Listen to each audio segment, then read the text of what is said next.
Assalamualaikum warahmatullahi wabarakatuh. Bagaimana kabarnya kalian hari ini? Semoga baik-baik saja ya. Sebelum kita memulai pembelajaran, alangkah baiknya kita berdoa terlebih dahulu ya. Berdoa dimulai.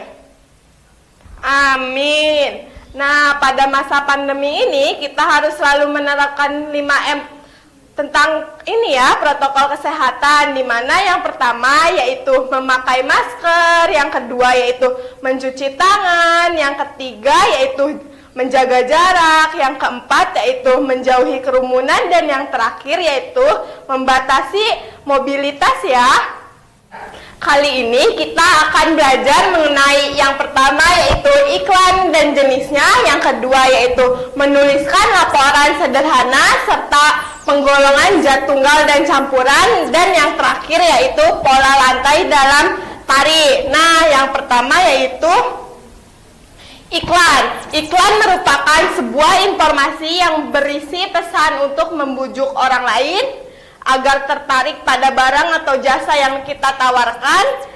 Dalam memberikan iklan, pasti antara kedua pihak dari yang membuat iklan maupun tertarik dengan iklan tersebut tidak ada yang dirugikan. Iklan ditunjukkan melalui beberapa media, diantaranya itu media elektronik seperti televisi, radio, dan handphone, dan media cetak diantaranya itu koran, majalah, ataupun spanduk. Nah, ciri-ciri iklan itu sendiri yaitu yang pertama, ada isi yang jelas. Isi iklan disarankan singkat, jujur, menarik perhatian, objektif, dan tidak menyinggung salah satu pihak. Yang kedua itu informatif, bersifat memberi informasi. Iklan harus bersifat menerangkan tentang produk ataupun jasa yang ditawarkan. Yang ketiga yaitu bahasa yang digunakan mudah dimengerti. Iklan harus menggunakan bahasa yang mudah dipahami dan dimengerti, sebab memang iklan sendiri bertujuan agar orang ingin dan mau mencoba serta menggunakan produk atau jasa yang diiklankan. Nah, yang keempat yaitu iklan dikemas agar menarik perhatian dan minat para pembacanya, sehingga seseorang ingin mencoba apa yang ditawarkan dalam iklan tersebut. Nah, yang terakhir yaitu bersifat mengajak, di mana iklan yang harus memiliki sifat mengajak yang bertujuan agar dapat menarik simpatik banyak orang untuk mencoba dan memakai apa yang diiklankan.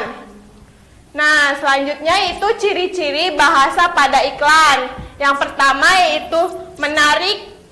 Penggunaan kalimat harus jelas dan tulisan dibuat menonjol baik dari segi warna dan ukuran tulisan. Yang kedua yaitu jelas, di mana bahasa yang digunakan dalam pembuatan iklan harus menarik dan mudah diingat, serta permainan warna yang baik semakin membuat iklan tersebut akan mempunyai daya tarik. Yang ketiga yaitu mudah dipahami. Bahasa yang digunakan dalam pembuatan iklan harus menggunakan bahasa yang mudah dipahami dan tidak berbelit-belit ya. Nah, yang keempat yaitu singkat, di mana menggunakan kalimat yang singkat dan tidak berbelit-belit. Nah, selanjutnya yaitu ada jenis iklan berdasarkan isinya dengan tepat. Yang pertama yaitu iklan penawaran atau niaga, di mana iklan yang biasa kita jumpai merupakan iklan penawaran atau iklan niaga. Iklan penawaran merupakan jenis-jenis iklan yang berisi tentang tawaran akan barang atau jasa kepada masyarakat luas. Contohnya seperti iklan makanan, minuman, ataupun pakaian dan lainnya. Contohnya itu seperti ini ya, minuman green tea. Nah, yang kedua yaitu iklan pelayanan masyarakat. Iklan pelayanan masyarakat ini biasanya berasal dari instansi atau lembaga, berisi tentang suatu informasi, sosialisasi atau pencerahan kepada masyarakat akan suatu isu ataupun topik tertentu.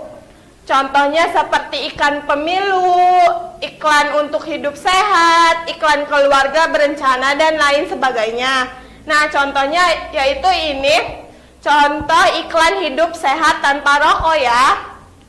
Nah, yang ketiga yaitu iklan pengumuman atau pemberitahuan. Iklan ini bertujuan untuk menarik masyarakat tertentu saja, isinya tentang pemberitaan suatu seperti event, iklan berita duka ataupun lainnya.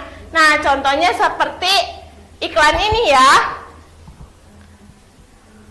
Selanjutnya itu yang keempat ada iklan permintaan. Iklan permintaan ini sering dianggap sebagai iklan lowongan kerja. Hal tersebut karena iklan ini berisi tentang pihak yang mengiklankan untuk menawarkan dan mengajak masyarakat yang ingin bekerja dengan pihak pengiklan. Contohnya itu seperti iklan lowongan kerja. Nah, selanjutnya bagaimana sih kita membuat laporan hasil percobaan? Laporan hasil percobaan itu berisi hal-hal berikut ya. Yang pertama yaitu ada bahan untuk membuat larutan. Yang kedua yaitu uraikan termasuk zat tunggal ataupun zat adonan bahan yang kita gunakan untuk menciptakan larutan ya. Yang ketiga yaitu uraikan juga termasuk unsur atau senyawa bahan yang kau gunakan untuk menciptakan larutan. Nah, untuk laporan pembuatan larutan untuk membuat batik jumputan itu ada alat dan bahan, di mana yang pertama itu ada kompor, panci, sendok kayu yang digunakan untuk mengaduk, ember, dan pewarna dan penguatnya dalam satu kemasan. Bisa menggunakan wenter atau wantex, bahan pewarna termasuk adonan. Bahan pewarna tersebut senyawa karena terdiri dari beberapa unsur.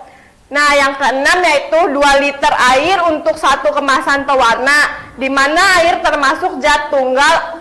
Air merupakan senyawa sebab terbentuk dari adonan hidrogen dan oksigen. Nah, yang ketujuh yaitu ada 2 sendok bahan garam. Garam termasuk zat tunggal. Garam termasuk senyawa alasannya terdiri dari 2 unsur yang berbeda yaitu natrium dan klorida. Yang kedelapan yaitu ada cuka secukupnya ya. Nah, cuka termasuk pada zat tunggal. Asam cuka merupakan senyawa, di mana asam cuka merupakan campuran unsur karbon, hidrogen, dan oksigen. Nah, cara pembuatannya yaitu diantaranya yang pertama itu siapkan alat dan bahan yang tadi kita telah ini ya sebutkan sama ibu. Yang diharapkan untuk menciptakan bahan pencelup batik jumputan. Yang kedua yaitu masak air sesuai hukum pada pewarna kain ya. Nah, yang ketiga yaitu setelah panas masukkan zat pewarna satu persatu dan aduk hingga rata. Yang keempat yaitu jika pencelupan lebih dari satu warna, maka proses pembuatan larutan harus dipisah ya. Nah, yang kelima yaitu gunakan satu wadah panci untuk satu warna saja. Selanjutnya yaitu keenam, wantex biru dimasukkan pada air mendidih hingga larut. Selanjutnya dibiarkan tak acuh dan masukkan ke dalam botol air mineral 600 ml.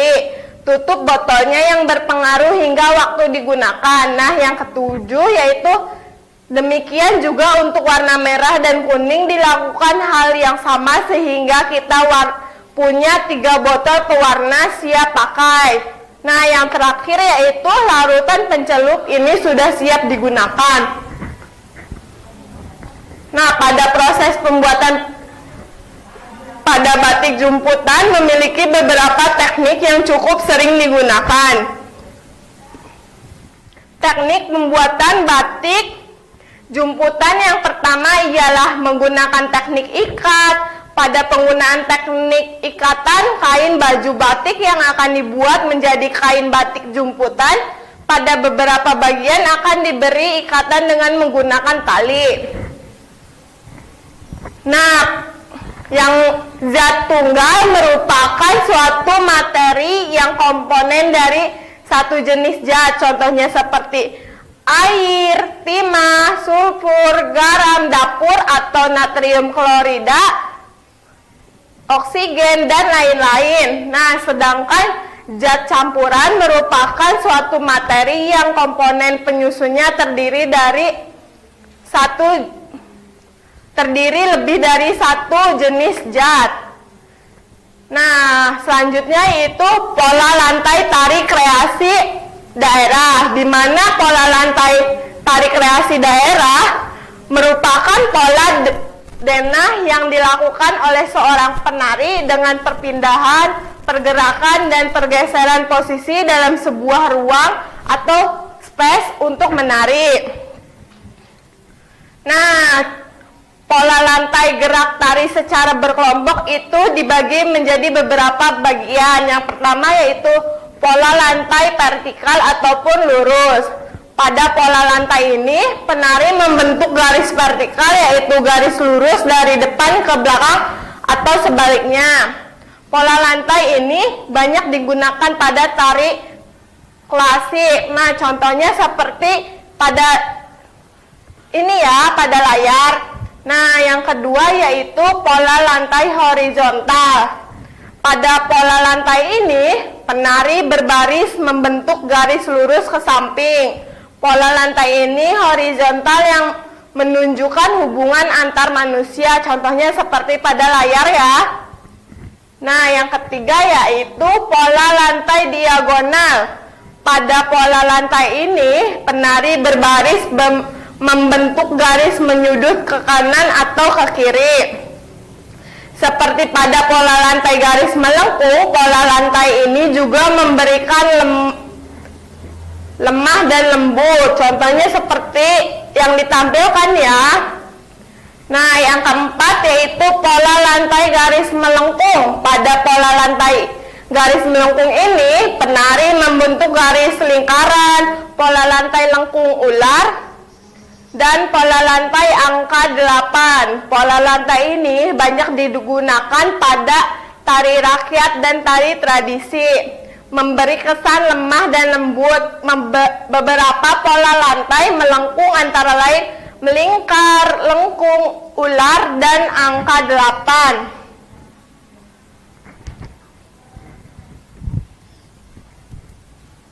Nah, sekian dari pemaparan Ibu.